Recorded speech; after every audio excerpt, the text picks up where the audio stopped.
Right, good evening. I'm here at COP28 with two clear messages. First, the world needs to do more to tackle climate change. We've made real progress, including at the Glasgow summit, but the climate science and mounting evidence of climate-related disasters show that we're not moving quickly or effectively enough. So I'm calling on major emitters to dramatically accelerate delivery on what they've already promised. Everyone can do more. And let's be very clear, the UK is leading the charge. We're absolutely committed to our net zero targets. We've already decarbonised faster than any other major economy. Our emissions are down 48% since 1990, compared to limited cuts from others and a 300% increase from China. We're also one of the largest climate donors because we want to help those suffering the impacts of climate change. My pledge from September of £1.6 billion for the Green Climate Fund was the UK's biggest single climate change commitment.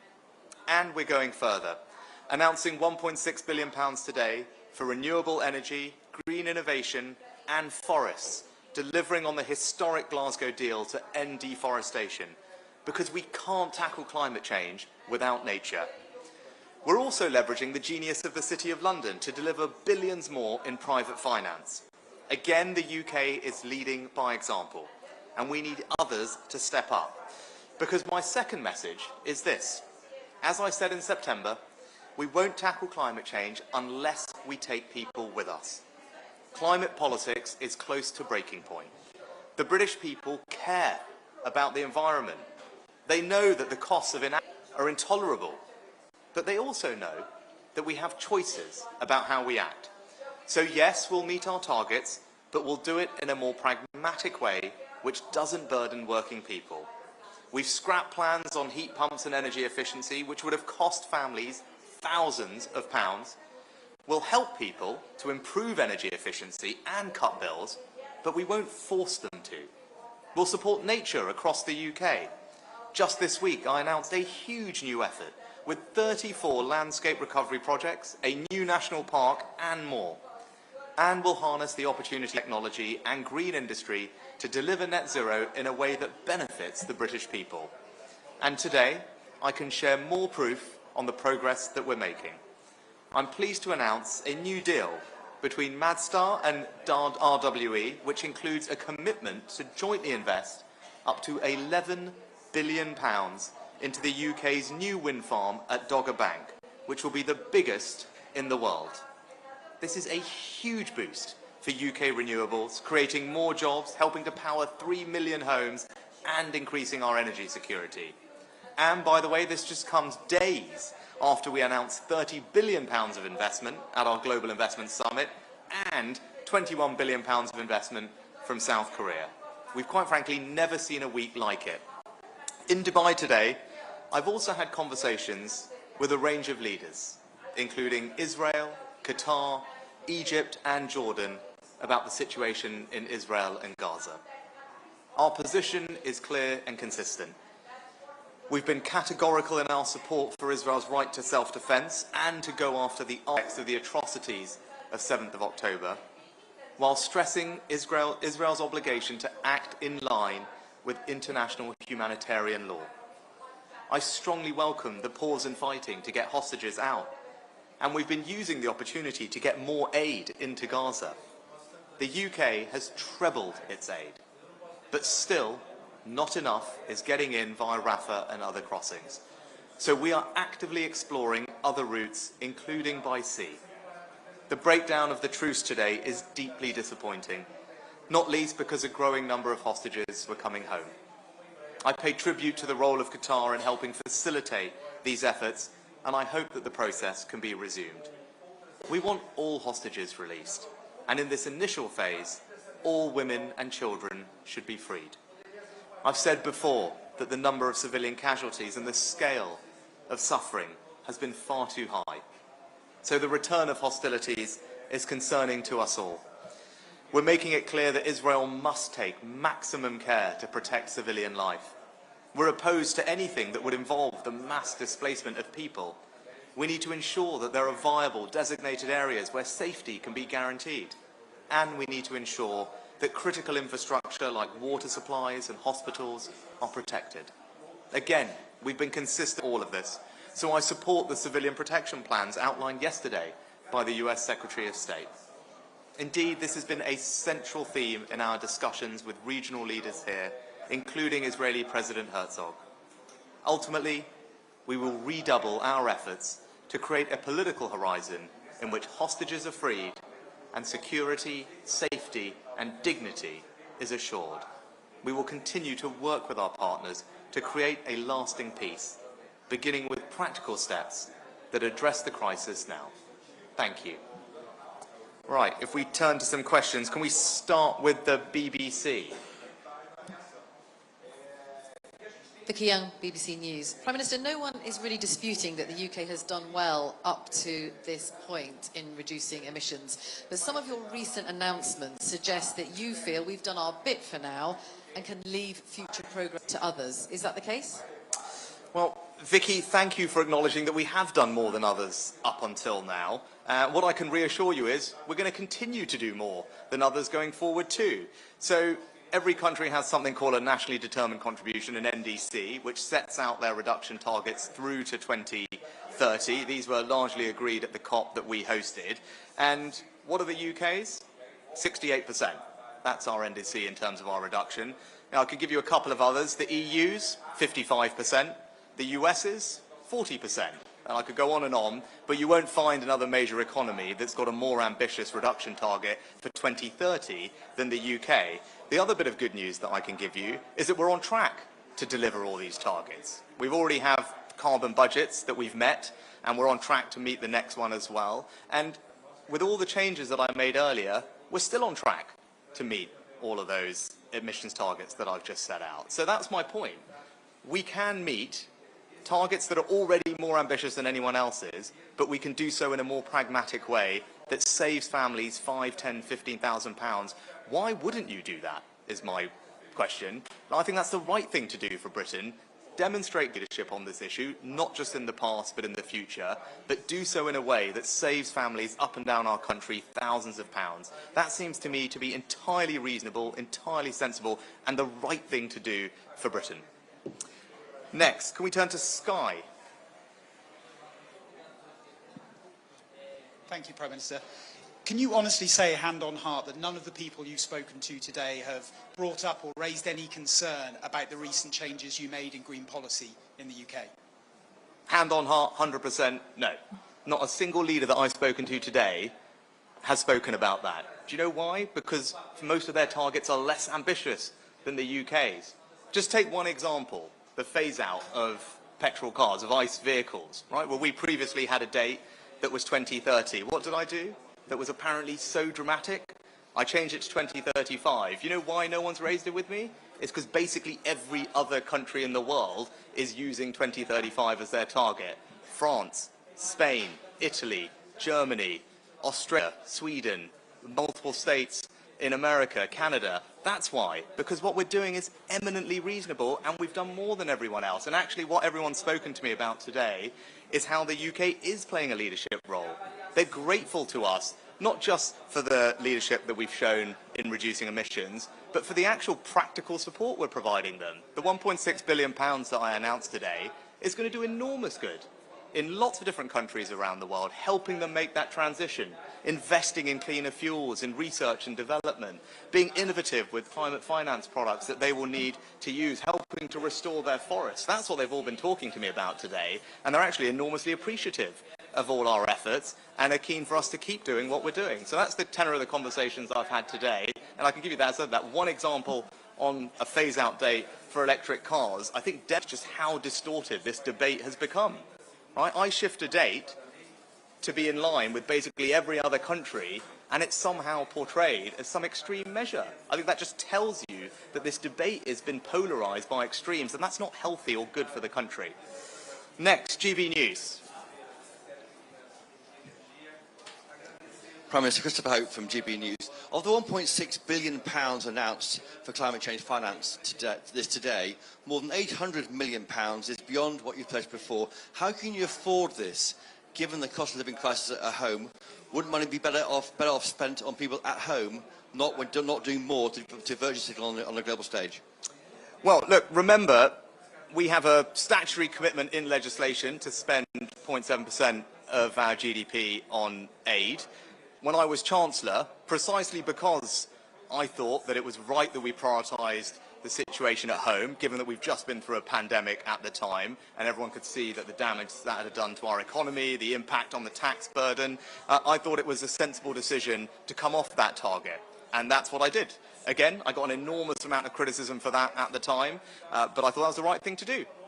Reducing our aid budget temporarily whilst we're going through this period where we need to restore the public finances in the wake of not just a once-in-a-century pandemic, but now an energy crisis. I thought that was a reasonable thing to do. Of course we care about our obligations to the most vulnerable people around the world. We're a compassionate country. We always have been, and we will continue to. I care deeply about that, and I think actually everybody does. But they do also think that there's a limit, particularly when things are difficult at home and the tax burden has had to go up to deal with COVID and an energy crisis. I think there's a sensible balance to be struck. And again, the measure that I took that was widely criticised by lots of people is one that I believe the British public entirely support, because I think that is the right priority, and it shows that you can do both. We can be pragmatic about our approach to helping everyone and still, by the way, be a world leader, but also make sure that we prioritise the needs of people at home. That's the balance that I've struck. That's what I will do as Prime Minister. And again, both the aid decision and the net zero decision, I think, show that attitude, making it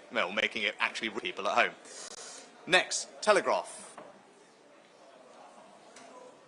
Thanks, Prime Minister. Dominic Penner here on the Telegraph. Neither President Biden nor President Xi are here today or at the COP conference, the two largest emitters. Are you worried that if the likes of China and the US don't reduce their emissions, the efforts made in the UK by your government could pale into insignificance? Yeah, I think the broader point I'd make is the UK accounts for less than 1% of global emissions. Right? I mean, so that is just the reality of it. So all of us who believe in climate change want to make sure that we leave our planet in a better shape for our kids and our grandkids. Have to acknowledge that, in reality, what we do isn't going to be the difference in terms of our emissions. Now, of course, that doesn't mean we shouldn't do anything. Of course, we've got a responsibility to act. We've got to demonstrate. We've got to lead by example. That's what we're doing. But you're right to say that from a kind of practical scientific perspective, clearly it's the large emitters that have to bring down their emissions reductions, and we can help with that. Right, so lots of the conversations that I've been having today are about, look, how do we leverage what we're doing in our country to help others around the world, whether it's supporting offshore wind technology, and I'm going to just point you back to the deal that we announced today. It's massive, massive investment in UK offshore wind from the UAE. Why? Because we're a leader in it, and that expertise can now be exported around the world and help others make that transition. But also in climate finance, and I'll go back to it. I know it's a bit techie, but fundamentally, there is no way to solve this problem, especially for large emitters in developing countries, without providing them with finance. And that means a reform of the global financial system. Things like the World Bank, the IMF need to be reformed. Their balance sheets need to be stretched. That work is happening, and we've been a champion of it. We need to change how we approach lending to these countries, pioneering the use of resilient debt clauses, for example. Again, that's something that I've been talking to people about. So look, that's how we can help large emitters. It's leveraging the expertise that we have in technology, also the City of London, UK Financial Services, and R&D. Like, those are all the ways that we can help large emitters bring down their emissions, as well as leading by example. But you are right that ultimately, with less than 1% of emissions, we've got to have other people step up to the plate as well, which is again why I think it's entirely reasonable, going back to the first question, that we can do this in a pragmatic, proportionate way. And again, we're doing more than everyone else. We can do it in a way that saves people money. And by the way, we only account for 1% of emissions. Seems to me the right approach. Next, the I. Thank you, Prime Minister. Hugo Jai from the Eye. Among the many people you've spoken to here today are Paul Kagame, the President of Kenya, and Tony Blair. Can you tell us what you talked about with both Paul Kagame and Tony Blair? So it was nice to see Tony Blair, who obviously got an enormous amount of experience of the Middle East, so it was good to catch up with him very briefly on that. Look, Paul Kagame is obviously, we have a deep partnership with Rwanda, which he's committed to, as am I.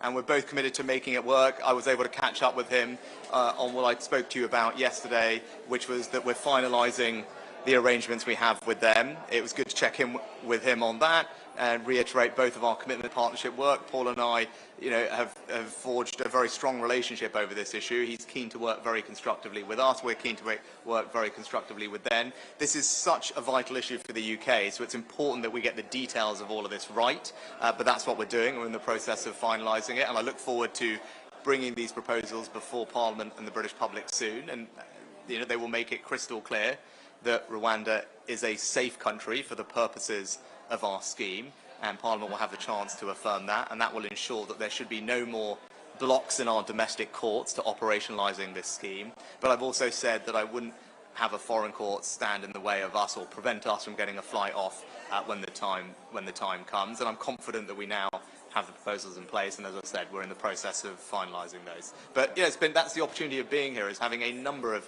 very positive conversations with people on a range of different topics. And then lastly, can we go to Politico?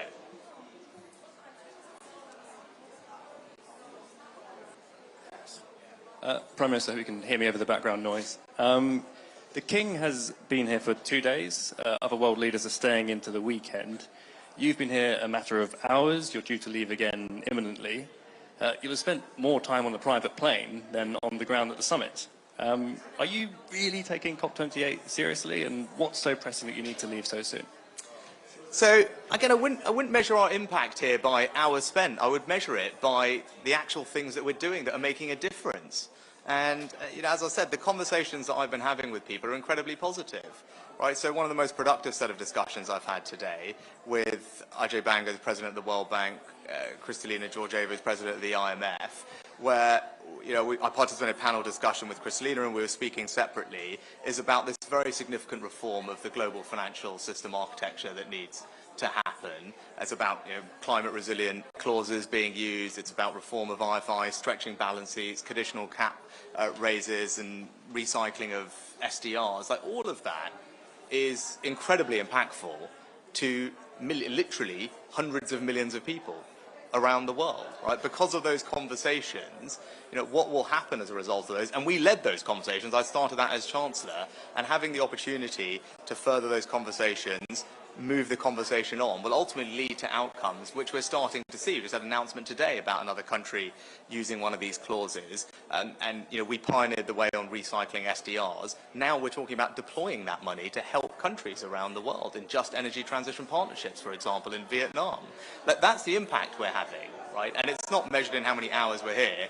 This is just one aspect of it. These conversations have been going on for years. We've been leading them. I've been participating in them, and I'm actually very confident that what we've achieved here is significant. We've sat at our stall, demonstrated our, I think, both moral and practical leadership on this issue, and furthered the agenda in ways that we can make a difference. Loss and damage being another example, where I'm already talking to people about the structure of how the loss and damage fund will be deployed. That will be a point which we will have to work through, as we talked about also doing things that are great for the UK. Securing over £10 billion of investment in what will be the largest off-farm that we have, that's going to power millions of homes with clean energy, secure in the UK, is a massively positive outcome for the UK. That's jobs, energy security, and cheaper energy as a result of the conversations and the work that's been happening. So look, I feel very good that this has been a very productive day, but it's not the only day that we focus on tackling climate change. Just this week we announced, I think, an incredible package of measures to restore, protect and enhance our natural environment at home. A new national forest, a new national park, 2 new community forests, improving access to nature for children across the country, protected landscapes and protected ecosystems like temperate rainforests that we have in the UK, which are incredibly precious. We've been working on these for a while, right?